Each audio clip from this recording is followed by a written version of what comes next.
പിതാവിൻ്റെയും പുത്രൻ്റെയും പരിശുദ്ധാത്മാവിൻ്റെയും നാമത്തിൽ ആമേൻ. നിന്റെ പ്രിയപ്പെട്ടവർ, ഇന്ന് ഏപ്രിൽ 23 വ്യാഴാഴ്ച.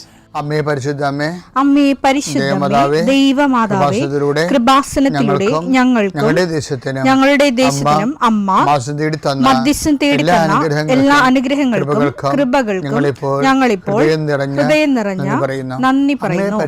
അമ്മേ പരിശുദ്ധമേ, ദൈവമാതാവേ, 2004 ഡിസംബർ 7 ഉച്ചകഴിഞ്ഞ് 2:30 കൃപാസനത്തിൽ സംഭവിച്ച അമ്മയുടെ പ്രത്യക്ഷപ്പെടലിനെ കുറിച്ച് തിരുസഭയ്ക്ക് സമർപ്പിച്ചിരിക്കുന്ന പഠനരേഖകളുടെ മേൽ സഭാത്മകമായ പഠനം ആരംഭിക്കുവാൻ ഞങ്ങൾ പ്രാർത്ഥിക്കുന്നു. അമ്മേ പരിശുദ്ധമേ, ഭൂസ്വർലോകങ്ങളുടെ രാജ്ഞിയായ അങ്ങേയ്ക്ക് ഭൗമസംരക്ഷണത്തിനായി പ്രപഞ്ചപ്രകൃതിയെ തന്നെ തിരുസഭ പ്രതിഷ്ഠിക്കുവാൻ ഈ പ്രത്യക്ഷീകരണം വഴി ഇടയാക്കണമേ. പരിശുദ്ധമേ, ജപമാല മാതാവേ, സകല കൃപാസനം പ്രാർത്ഥനയോടും ചേർത്ത് ഞങ്ങളിപ്പോൾ പ്രാർത്ഥിക്കുന്ന ഈ കുടുംബത്തിന്റെ പ്രത്യേക നിയോഗം പറ മക്കളെ.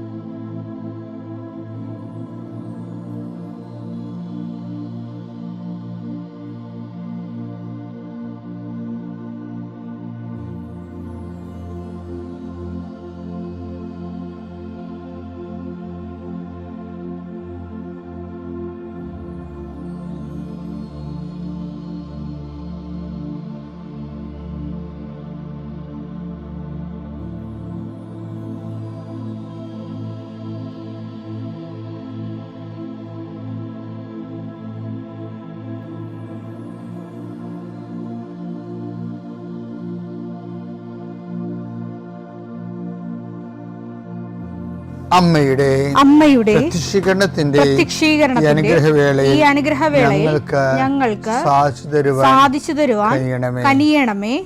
ആമേൻ. വിശ്വാസ പ്രമാണം. സർവശക്തനായ പിതാവും ആകാശത്തിന്റെയും ഭൂമിയുടെയും സൃഷ്ടാവുമായ ദൈവത്തിൽ ഞാൻ വിശ്വസിക്കുന്നു. അവിടുത്തെ ഏകപുത്രനും ഞങ്ങളുടെ കർത്താവുമായ ഈശോമിശിഹായിലും ഞാൻ വിശ്വസിക്കുന്നു. ഈ പുത്രൻ പരിശുദ്ധാത്മാവിനാൽ ഗർഭസ്ഥനായി കന്യകാമറിയത്തിൽ നിന്ന് പിറന്ന് പൊന്തിയോസ് പീലാത്തോസിന്റെ കാലത്ത് പീഡകൾ സഹിച്ച് കുരിശിൽ തറയ്ക്കപ്പെട്ട് മരിച്ച് അടക്കപ്പെട്ട് പാതാളങ്ങളിൽ ഇറങ്ങി മരിച്ചവരുടെ ഇടയിൽ നിന്ന് 3-ാം നാൾ ഉയർത്ത് സ്വർഗത്തിലേക്ക് എഴുന്നള്ളി സർവശക്തിയുള്ള പിതാവായ ദൈവത്തിന്റെ വലതുഭാഗത്തിരിക്കുന്നു. അവിടെ നിന്ന് ജീവിക്കുന്നവരെയും മരിച്ചവരെയും വിധിക്കുവാൻ വരുമെന്നും ഞാൻ വിശ്വസിക്കുന്നു. പരിശുദ്ധാത്മാവിലും ഞാൻ വിശ്വസിക്കുന്നു. വിശുദ്ധ കത്തോലിക്കാ സഭയിലും പുണ്യവാന്മാരുടെ ഐക്യത്തിലും പാപങ്ങളുടെ മോചനത്തിലും ശരീരത്തിന്റെ ഉയർപ്പിലും നിത്യമായ ജീവിതത്തിലും ഞാൻ വിശ്വസിക്കുന്നു. ആമേൻ. സ്വർഗ്ഗസ്ഥനായ ഞങ്ങളുടെ പിതാവേ, അങ്ങയുടെ നാമം പൂജിതമാകണമേ. അങ്ങയുടെ രാജ്യം വരണമേ. അങ്ങയുടെ തിരുമനസ് സ്വർഗത്തിലെ പോലെ ഭൂമിയിലും ആകണമേ. അന്നു വേണ്ടുന്ന ആഹാരം ഇന്ന് ഞങ്ങൾക്ക് തരണമേ. ഞങ്ങളോട് തെറ്റ് ചെയ്യുന്നവരോട് ഞങ്ങൾ ക്ഷമിക്കുന്നത് പോലെ ഞങ്ങളുടെ തെറ്റുകൾ ഞങ്ങളോടും ക്ഷമിക്കണമേ.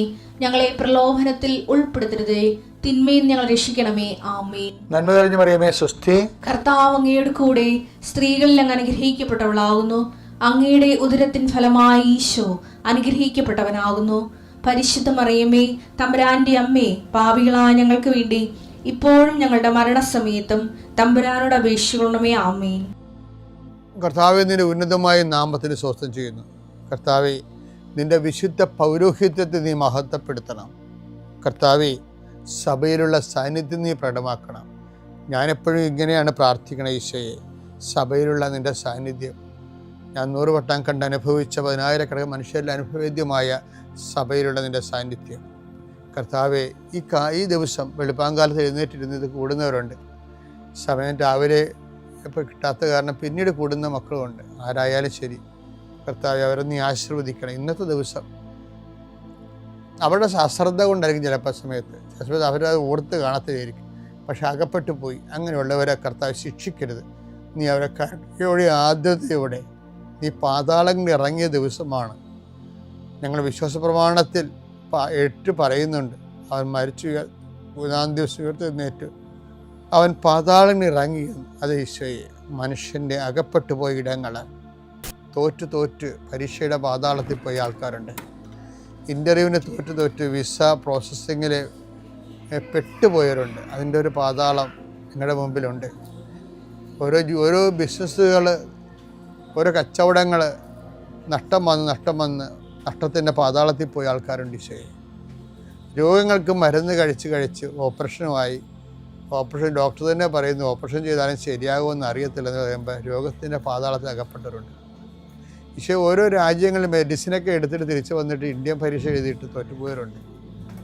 അവർക്ക് ആത്മവിശ്വാസം നഷ്ടപ്പെട്ടു പോയവരുണ്ട്. വിവിധ രാജ്യങ്ങളിൽ കർത്താവെ ഓരോരോ പരീക്ഷകൾ, അതുപോലെ തന്നെ ഓരോ തരത്തിലുള്ള തീസിസ് വർക്കുകൾ, PhD തീസിസ് വർക്കുകൾ, ചില പാതാളങ്ങളിൽ ചെന്ന് അകപ്പെട്ടവരുണ്ട്. ഈശോയെ, ചില ഗുരുക്കന്മാർ, ഗൈഡുമാർ ശിക്ഷിക്കുന്നവരുണ്ട്.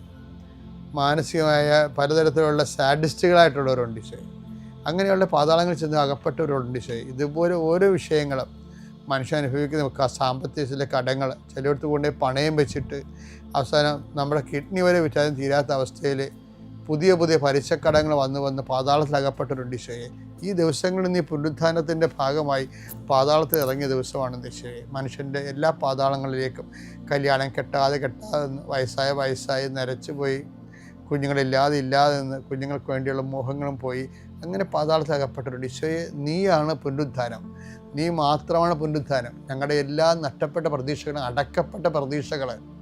അടക്കപ്പെട്ട പ്രതീക്ഷകളെ കർത്താവ് നിൻ്റെ പ്രകാശത്താൽ, തിരുവുത്ഥാന പ്രകാശത്താൽ പുതിയ പ്രത്യാശ നൽകിക്കൊണ്ട് യേശു ക്രിസ്തുവിൻ്റെ നാമത്തിൽ എന്തെല്ലാം വിഷയത്തെ ദൈവവേദനെ നീ ഇന്ന് വേദനിക്കുന്നുണ്ടോ അതെല്ലാം കർത്താവിൻ്റെ നാമത്തിൽ നീങ്ങിപ്പോകട്ടെ എന്ന് ഈശോ നാമത്തിൽ കൽപ്പിക്കുന്നു. പിതാമ്പുത്രനും പരിശുദ്ധാത്മാവുമായ സർവ്വീശ്വരൻ നീക്കുവാമേ. എൻ്റെ പ്രിയരെ, നമ്മളെ ഈ ചന്ദ്രനില്ലേ, ചന്ദ്രൻ്റെ വ്യാസവും നമ്മുടെ പസഫിക് സമുദ്രത്തിൻ്റെ വ്യാസവും ഒന്നാണെന്ന് ഞാൻ പണ്ട് എവിടെയോ വായിച്ചിട്ടുണ്ട്. എന്ന് വെച്ച് കഴിഞ്ഞാൽ ഏതോ ഒരു കാലത്ത് ഭൂമിയുടെ അടുത്ത് കൂടി ഒരു മഹാഗോളം പോയപ്പോഴേ ഭൂമിയുടെ ഒരു കഷണം ആകർഷിച്ച് തെറിച്ച് പോയി നിൽക്കുന്നതാണ് ചന്ദ്രൻ എന്ന് പണ്ട് ശരിയോ തെറ്റാണെന്ന് ഇപ്പോഴും എനിക്കറിയാൻ പാടില്ല, പറഞ്ഞു കേട്ടിരിക്കുന്നതാണ്. ചുമ്മാ നാട്ടുപ്രധാനമല്ല, സ്കോളേഴ്സ് പറഞ്ഞു കേട്ടിരിക്കുന്നതാണ്. അപ്പോൾ ഇതുപോലെ ഈ നിക്കഡേമോസ് ആയിരുന്നല്ലേ ഈ ദിവസങ്ങളൊക്കെ സംസാരിക്കണത്. നിക്കഡേമോസിൻ്റെ സംസാരത്തിൽ നിന്ന് ഒരു വചനം തെറിച്ചു പോയി. അത് 3-ാം അധ്യായത്തിൽ നിന്ന് 6-ാം അധ്യായത്തിൽ കിടപ്പുണ്ട്. അതെന്താണെന്നറിയാമോ? അത് ആ കഷ്ണം എടുത്ത് ഇവിടെ വെച്ചാലേ ഒക്കത്തുള്ളൂ. ഇപ്പോൾ ഉദാഹരണത്തിന് നിക്കഡേമോസിനെ കാണുമ്പോൾ ഈശോ എന്താ പറയണത്? ജഡത്തിൽ ജനിക്കുന്നത് ജഡവും, യോഹന്നാൻ 3:6 മാംസത്തിൽ നിന്ന് ജനിക്കുന്നത് മാംസം, മാംസത്തിൽ നിന്ന് ജനിക്കുന്നത് മാംസവും, ആത്മാവിൽ നിന്ന് ജനിക്കുന്നത് ആത്മാവും, ആത്മാവ് ജനിക്കുന്നത് ആത്മാവും. അപ്പോൾ ഇവിടെ വെച്ച് പറയേണ്ട, ഇവിടെ നിന്നൊരു കഷ്ണം തെറിച്ചു പോയി ചന്ദ്രനെ പോലെ പുറത്ത് കിടക്കുകയും എവിടെ 6:63 കിടപ്പുണ്ട്. അതെടുത്ത് ഇവിടെ വെച്ചാലേ ഒക്കത്തുള്ളത്. അതേതാണെന്നറിയാമോ? അത് വേറെ കോണ്ടക്സ്റ്റ് പറഞ്ഞതാണ്.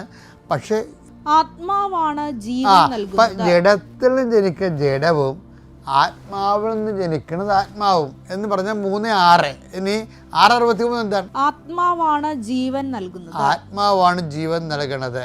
ശരീരം ഒന്നിനും ഉപകരിക്കുന്നില്ല, ജഡം ഒന്നിനും ഉപകരിക്കുന്നില്ല. നിങ്ങളോട് ഞാൻ പറഞ്ഞ വാക്കുകൾ ആത്മാവും ജീവനുമാണ്. അപ്പം എന്താ വ്യത്യാസം അറിയാമോ? ജഡത്തിൽ നിന്ന് ജനിക്കുന്ന ജഡം